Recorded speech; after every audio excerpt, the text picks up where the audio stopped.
Foi? Então vamos lá? Sem muita delonga, prova do Colégio Naval do ano de 2020, questão 1. O que diz essa bagaça aqui? Ó? Seja azão o conjunto de todos os valores reais de x, tais que satisfazem essa inequação. Legal. Com isso em mente, é correto afirmar que... Aí ele faz algumas considerações nas alternativas, todas em alusão ao conjunto azão. Então, o que a gente precisa buscar nessa questão? Com certeza, é o conjunto solução dessa inequação. Maneiro.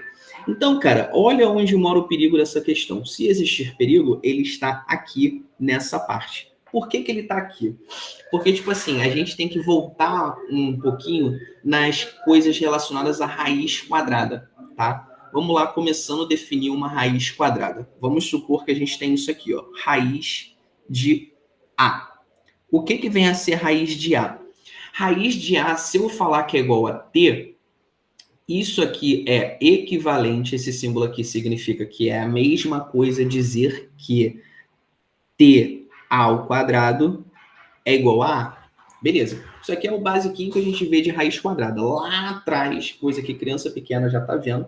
Então, essa é a primeira definição que a gente toma. E mais para frente, a gente começa a ser apresentado funções, né? E com isso a gente acaba explorando a função da raiz quadrada, beleza?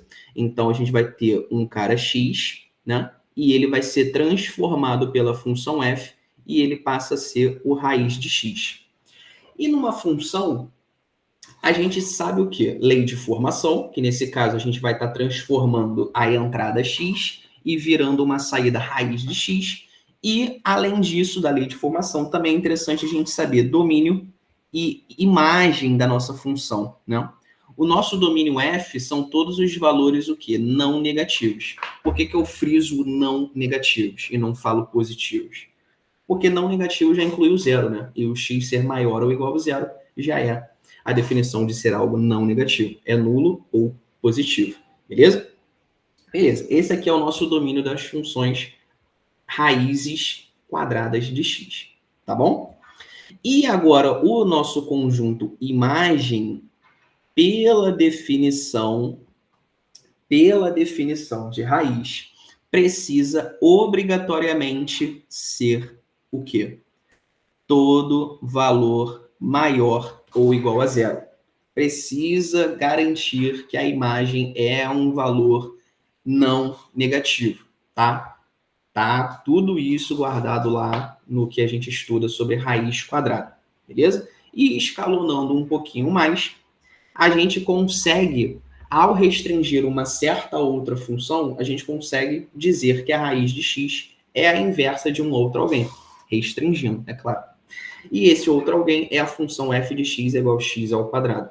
Dada uma restrição boa na x ao quadrado, restringindo ali o domínio dela, a gente consegue dizer que a raiz de x é a inversa da x ao quadrado. Beleza. Mas não vou explorar muito essa parte, porque vai estar fugindo um pouco da questão. Beleza. Então, com isso tudo em mente, o que a gente precisa se atentar, então? Se a gente tem a raiz de x menos 2 ao quadrado, um aluno que está não 100% preparado, ele vai lembrar do seguinte: caramba, x menos 2 ao quadrado elevado a meio. Porque meio é o que diz respeito à raiz quadrada, né? Aí ele vai lembrar das técnicas lá de exponenciação, isso aqui é basicão, né? E isso vai ser x menos 2 elevado a 1. Então ele está me dizendo que o valor da raiz quadrada de x menos 2 ao quadrado é x menos 2. Só que olha o perigo disso aqui, olha o problema. Se eu falar que, por exemplo, o x é zero, cara, o que aconteceria aqui? Ó? 0 menos 2 é menos 2. E está ferindo a nossa raiz quadrada, né? Porque a imagem, as respostas, precisam ser valores maiores ou iguais a zero. Então, como que a gente contorna esse problema? É fazendo o seguinte, ó, que se a gente tiver um a ao quadrado, para isso aqui sempre ser positivo, o que a gente faz? Módulo de A. Maneiro? Aí morreu a questão. Por que morreu a questão? Porque do raiz de x menos 2 ao quadrado, a gente vai ter como resposta módulo de x menos 2, tranquilo? E continuando o enunciado, é maior do que x menos 2. Beleza. Aí agora vem a gente explorar a questão do módulo, né? O que vem a ser o módulo de A, por exemplo? O módulo de A, ele vai ter dois cenários.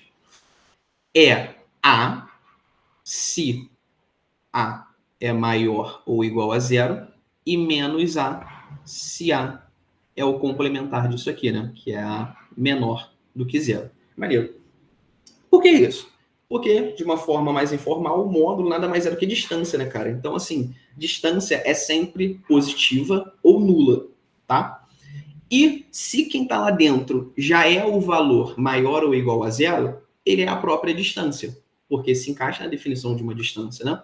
Então, sai o próprio A. Agora, se quem está lá dentro é negativo, a gente precisa dar um jeito de fazer o que está lá dentro ficar positivo. Como que a gente faz isso? Colocando um menos aqui na frente. Porque o menos manda trocar o sinal, né? Não tem isso? Então, menos A se o A for negativo. Aí consegue ficar positivo e passa a atender a definição de módulo, que é uma distância. Beleza. Então, a gente vai ter que explorar dois cenários. Vamos lá explorar esses dois cenários. Vamos lá? O cenário 1, eu vou estar falando o seguinte, ó, que x menos 2 é positivo. O cenário 1, novamente, x menos 2 é positivo. Se isso é verdade, se eu estou supondo isso, então como é que eu começo isso? Ó? Eu vou tirar do módulo quem está lá dentro. X menos 2, isso é maior do que x menos 2. Continuei a própria questão.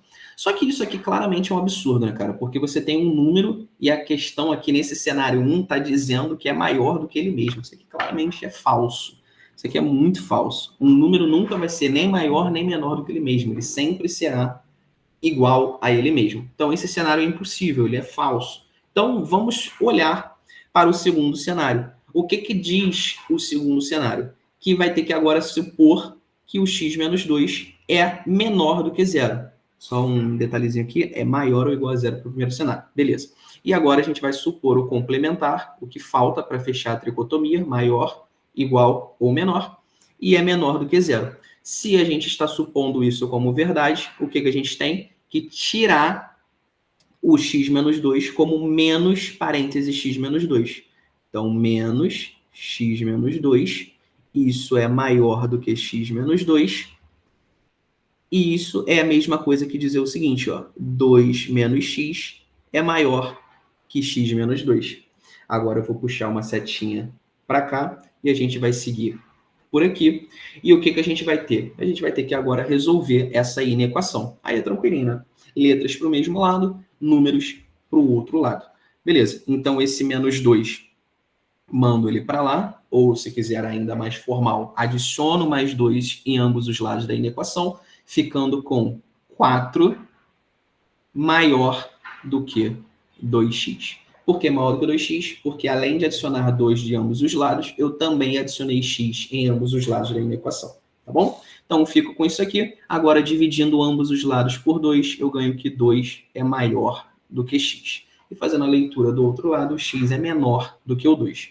Então, o que vai resolver essa inequação é o conjunto solução A, e esse A tem que ser todos os valores menores do que o 2. Então, se a gente passa isso para uma notação de intervalo, se a gente quiser com conjuntos, aberto em menos infinito, lembrando que se a gente lida com mais ou menos infinito, a parte do intervalo sempre é aberta, porque não podemos incluir o infinito, já que ele não existe, é apenas um conceito. Então, aberto em menos infinito, e se estende até o 2. E no 2 aqui, como ele está apenas como menor do que o 2, ele não está incluído, logo aberto no 2 também.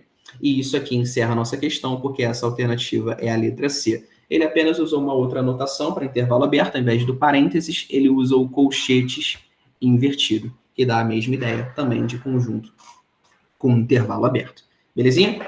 Então, o perigo dessa questão morava apenas aqui. A gente fez um feedback ali rapidinho, um reviewzinho, né, de raiz, né? Vimos ali exponenciação, a gente comentou um pouquinho sobre módulos e conseguimos estar matando essa questão número 1. Beleza? Então é isso.